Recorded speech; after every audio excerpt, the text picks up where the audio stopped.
श्री शाम दोस्तों, नमस्कार। मैं विष्णु कश्यप आप सभी भाइयों का स्वागत करता हूँ। आज मैं खड़ा हूँ बाबा श्याम के दरबार तोरण द्वार पर, जो कि बाबा श्याम के पास जाने का एक इस दुनिया में बड़े बड़े अजूबे देखे हैं, मगर खाटू वाले के जैसा दरबार नहीं देखा। वाह, सुनो जी।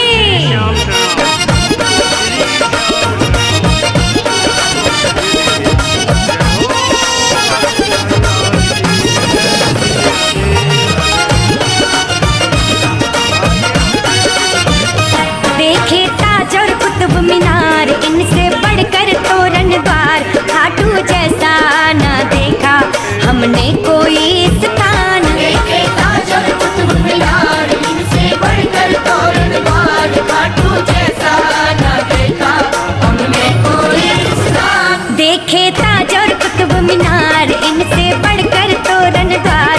खाटू जैसा न देखा हमने कोई स्थान। देखे ताज और कुतुब मीनार। का कितना तांता लगा हुआ है, कितनी भीड़ उमड़ रही है, क्योंकि कल 11 से ये देखिए ये सत्संग भवन श्री श्याम सत्संग मंडल मुंबई वालों का।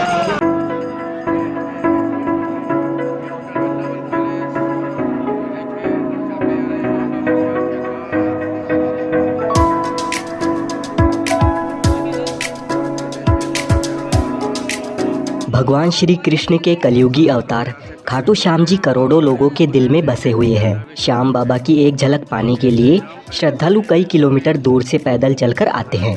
महाभारत की युद्ध भूमि में अपना शीश काटकर श्री कृष्ण जी को दान देने वाले बर्बरीक जी, जो कि राजस्थान के सीकर जिले के खाटू गांव में खाटू श्याम जी के नाम से जाने जाते हैं। श्याम बाबा के भव्य मंदिर में दर्शन करने के लिए हर दिन लाखों भक्त खाटू में आते हैं, और जो भी भक्त पूरी आस्था के साथ यहाँ आते हैं, श्याम बाबा उनकी मनोकामनाएं पूरी करते हैं। कहते हैं कि जब आप हर जगह से हार जाए तो एक बार खाटू श्याम जी के मंदिर में ज़रूर आइए। यहाँ पर दर्शन करने से आपके सभी बिगड़े काम बन जाते हैं। जैसे जैसे कलयुग आगे बढ़ रहा है, वैसे ही श्याम बाबा के भक्त भी बढ़ते जा रहे हैं। जो कोई भी खाटू श्याम जी को दिल से अपना मान लेता है, खाटू नरेश उसके सारे कष्ट हर लेते हैं। तो खाटू श्याम जी के दर्शन करने के लिए आप आना चाहते हैं या आ रहे हैं, तो आप खाटू कैसे पहुंच सकते हैं? मंदिर में दर्शन करने के बाद आप और कौन कौन से दर्शनीय स्थलों पर जा सकते हैं? साथ ही एक दिन में आप सालासर धाम में बालाजी के दर्शन करने के लिए किस तरह से जा सकते हैं? खाटू में रहने की और खाने पीने की क्या क्या सुविधा उपलब्ध है? आपका टोटल कितना खर्चा हो सकता है दर्शन और यात्रा में? आपको किन किन बातों का विशेष ध्यान रखना है? इस खाटू श्याम जी की यात्रा में आपको संपूर्ण जानकारी मिलने वाली है, तो वीडियो को बिना स्किप किए पूरा ज़रूर देखिए। चलिए हमारी यात्रा को शुरू करते हैं, लेकिन इससे पहले आप कमेंट में जय श्री श्याम ज़रूर लिखें। खाटू श्याम जी के मंदिर तक आने के लिए ट्रेन के माध्यम से सबसे पहले आपको रिंगस जंक्शन तक आना होगा। खाटू का सबसे नज़दीकी रेलवे स्टेशन रिंगस जंक्शन है, लेकिन अगर आपके यहाँ से रिंगस जंक्शन के लिए डायरेक्ट ट्रेन नहीं आती है तो आप जयपुर जंक्शन तक आ जाइए। जयपुर जंक्शन पर सभी प्रमुख शहरों से ट्रेन आती जाती रहती है, और जयपुर से खाटू श्याम जी जाने के लिए बसेस के थ्रू भी बहुत ही अच्छी कनेक्टिविटी भी है। लेकिन अगर आप रिंगस आते हैं तो रिंगस से खाटू श्याम जी का मंदिर 16 किलोमीटर की दूरी पर स्थित है। रिंगस रेलवे स्टेशन के बाहर आपको खाटू जाने के लिए सवारी जीप मिल जाती है, जिसका किराया 50 रुपये रहता है। और अगर आप जयपुर जंक्शन से आते हैं तो आपको रेलवे स्टेशन से रिक्शा में या मेट्रो से 1 किलोमीटर की दूरी पर सिंधी कैंप बस स्टैंड तक आ जाना होगा। यहाँ से आपको खाटू जाने के लिए राजस्थान रोडवेज की बसेस और प्राइवेट बसेस मिल जाएगी। यहाँ पर आप देख सकते हैं कि यह खाटू श्याम जी का प्लेटफॉर्म है। ये प्लेटफॉर्म उन यात्रियों के लिए स्पेशल बना हुआ है जो खाटू श्याम जी के लिए जाते हैं। इस बस स्टैंड के अंदर और बस स्टैंड के बाहर प्राइवेट और गवर्नमेंट की बसेस हर आधे से 1 घंटे में खाटू के लिए रवाना होती है। जयपुर से खाटू श्याम जी 80 किलोमीटर की दूरी पर है। खाटू जाने के लिए राजस्थान रोडवेज की बस का किराया 100 रुपये तक होता है। इसमें बदलाव होते रहते हैं, और प्राइवेट बस में नॉन एसी बस का किराया 100 रुपये और एसी बस का किराया 120 रुपये का होता है। लगभग 2 घंटे का सफ़र तय करने के बाद हम खाटू श्याम जी के बस स्टैंड पर पहुंच जाते हैं, और इस बस स्टैंड से खाटू श्याम जी का मंदिर मात्र 1 किलोमीटर की दूरी पर स्थित है। बस स्टैंड से बाहर आते ही सबसे पहले आपको ये वाला प्रवेश द्वार नजर आता है। इस द्वार को तोरण द्वार के नाम से जाना जाता है। यहाँ पर श्याम बाबा के भक्त नाचते गाते खूब इंजॉय करते हुए फाल्गुन महीने के मेले के दौरान 11 के दिन सभी भक्त निशान लेकर रिंगस से खाटू श्याम जी तक 18 किलोमीटर पैदल यात्रा करते हैं और इस तोरण द्वार के पास आकर श्याम बाबा को स्मरण करते हुए उनके दर्शन करने के लिए आगे मंदिर में जाते हैं।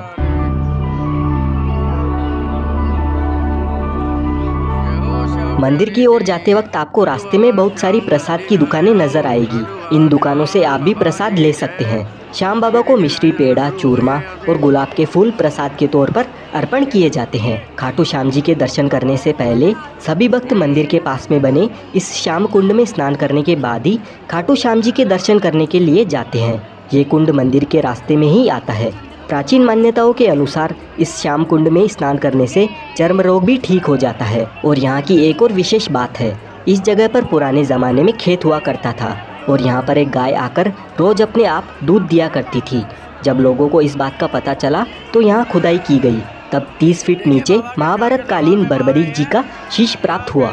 बाद में लोगों ने उस शीश को राजा रतन सिंह जी को सौंप दिया। उसके बाद कार्तिक माह की एकादशी को शीश मंदिर में सुशोभित किया गया, जिसे बाबा श्याम जी के जन्मदिन के रूप में मनाया जाता है। मूल मंदिर 1027 में रूप सिंह चौहान और उनकी पत्नी नर्मदा कंवर द्वारा बनवाया गया था। फाल्गुन माह के मेले के दौरान यहाँ पर करोड़ों की संख्या में श्रद्धालु आते हैं। इस दौरान आपको 30 से 35 किलोमीटर की लंबी रैली में पैदल गुजरकर मंदिर में प्रवेश मिलता है। इससे आप अंदाज़ा लगा सकते हैं कि बाबा श्याम के कितने भक्त मेले के समय आते हैं। यहाँ से कुछ दूर चलने के बाद हम मंदिर के बैरिकेड एरिया में पहुँच जाते हैं। अगर आप खाटू श्याम जी के दर्शन सबसे नज़दीक से और अच्छी तरह से करना चाहते हैं तो बैरिकेड में बनी हुई सबसे पहली वाली लाइन में आपको जाना होगा। अगर आपकी किस्मत अच्छी रही तो आपको बाबा के दर्शन नज़दीक से मिल जाएंगे। महाभारत काल में वनवास के दौरान जब पांडव अपनी जान बचाते हुए जंगलों में भटक रहे थे, तब महाबली भीम का सामना हिडिंबा से हुआ।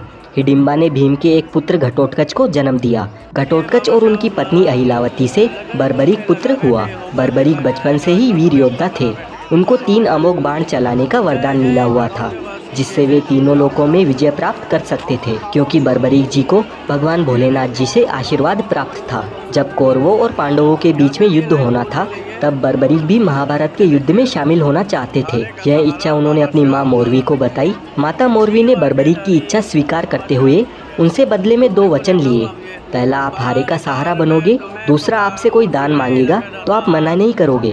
बर्बरीक दुनिया के सर्वश्रेष्ठ धनुर्धर थे। बर्बरीक के लिए 3 बाण ही काफी थे, जिसके बल पर वे कौरवों और पांडवों की पूरी सेना को समाप्त कर सकते थे। युद्ध के मैदान में भीम पुत्र बर्बरीक दोनों खेमों के मध्य बिंदु एक पीपल के वृक्ष के नीचे खड़े हो गए और यह घोषणा कर डाली कि उस पक्ष की तरफ से लड़ूंगा जो हार रहा होगा। बर्बरीक की इस घोषणा से कृष्ण चिंतित हो गए। भीम के पुत्र बर्बरीक के समक्ष जब अर्जुन तथा भगवान श्री कृष्ण उसकी वीरता का चमत्कार देखने के लिए उपस्थित हुए, तब बर्बरीक ने अपनी वीरता का छोटा सा नमूना मात्र ही दिखाया। कृष्ण ने कहा कि यह जो वृक्ष है, इसके सारे पत्तों को एक ही तीर से छेद दो तो मैं मान जाऊंगा। बर्बरीक ने आज्ञा लेकर तीर को वृक्ष की ओर छोड़ दिया। जब तीर एक एक करके सारे पत्तों को छेदता जा रहा था, उसी दौरान एक पत्ता टूटकर नीचे गिर पड़ा। कृष्ण ने उस पत्ते पर यह सोचकर पैर रखकर उसे छुपा लिया कि यह छेद होने से बच जाएगा, लेकिन सभी पत्तों को छेदता हुआ वह तीर कृष्ण के पैरों के पास आकर रुक गया। तब बर्बरीक ने कहा कि प्रभु, आपके पैर के नीचे एक पत्ता दबा है, कृपया पैर हटा लीजिए, क्योंकि मैंने तीर को सिर्फ पत्तों को छेदने की आज्ञा दे रखी है, आपके पैर को छेदने की नहीं।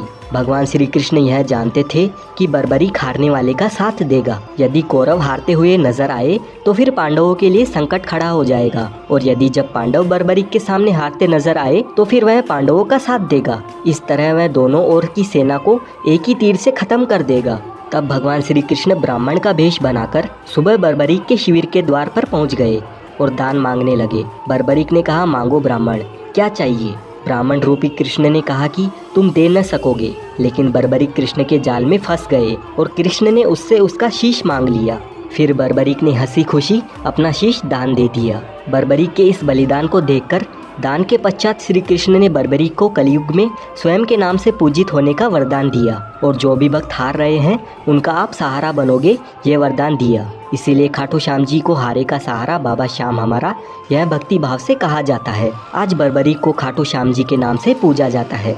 जहाँ कृष्ण ने उनका शीश रखा था, उस स्थान का नाम खाटू है। श्याम बाबा के दर्शन हमें बहुत ही बढ़िया सुंदर तरीके से बड़ी आसानी से हो जाते हैं। खाटू श्याम जी के दर्शन करने के बाद हम आ चुके हैं प्राचीन श्याम कुंड में। यह वही प्राचीन श्याम कुंड है जहाँ से खाटू श्याम जी का शीश प्राप्त हुआ था। पहले सभी भक्त इस प्राचीन श्याम कुंड में स्नान किया करते थे, लेकिन भक्तों की संख्या अधिक बढ़ने के कारण प्राचीन कुंड के पास में ही नया कुंड बनाया गया था और प्राचीन कुंड से ही इस वाले नए कुंड में पानी निरंतर आता रहता है। इस प्राचीन कुंड के बारे में बहुत सारे भक्तों को मालूम नहीं है, तो यहाँ पर भी आप आकर दर्शन जरूर करना। खाटू नगरी में आपको खाने पीने की कोई भी कमी नहीं होने वाली है। यहाँ पर बहुत सारे रेस्टोरेंट्स बने हुए हैं जहाँ पर आपको 100 रुपए की स्टार्टिंग में वेज थाली मिल जाएगी और यहाँ पर आपको बहुत सारे मिष्ठान भंडार भी नजर आएंगे, जहाँ से आप मिठाई, चूरमा, रबड़ी, मावा कचौड़ी इस तरह के सभी व्यंजन एंजॉय कर सकते हैं। यहाँ पर खाने पीने की बढ़िया बढ़िया चीज़ें मिल जाती है। अगर आप श्याम बाबा के दरबार में रुकना चाहते हो तो तोरण द्वार के पास में ही काफ़ी सारी धर्मशालाएं मौजूद है। यहाँ पर आपको एसी, नॉन एसी और फैमिली रूम मिल जाते हैं। श्याम बाबा के दर्शन करने और यहाँ पर घूमने फिरने में हमें आधा दिन लग जाता है।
ये मन्नत के धागे हैं, आप यहाँ पे धागे बांध सकते हैं कलावा के रूप में। ये देखिए खाटू बाबा धाम धाम, जय हो श्री राधे राधे। चलो देखिए ये बाहर जाने का रास्ता आ गया, अब हम लोग बाहर निकल रहे हैं। ये देखिए बाबा जी के दर्शन बहुत अच्छे से हो गए। तो आप सभी शाम बोलिए एक बार फिर, हारे का सहारा बाबा श्याम हमारा, बोलो खाटू नरेश की जय। जय श्री राधे राधे, जय जय श्री राधे राधे। एक बार फिर पीछे देखते हैं खाटू बाबा को, जय जय श्री राधे राधे। जय श्री श्याम परिवार, जय हो श्री राधे राधे राधे राधे राधे राधे राधे राधे। ये देखिए बाहर आ चुके हैं हम। अब यहाँ से हम लेफ्ट साइड मुड़ेंगे। हमने श्याम कुंड के पास अपना जूते चप्पल उतारे थे। ये बाहर जाने का रास्ता है। ये देखिए हम बाहर जा रहे हैं। अगर आपको ये छोटा सा ब्लॉग अच्छा लगा हो तो लाइक और सब्सक्राइब कीजिए। जय जय खाटू श्याम, जय जय श्री राधे राधे राधे राधे।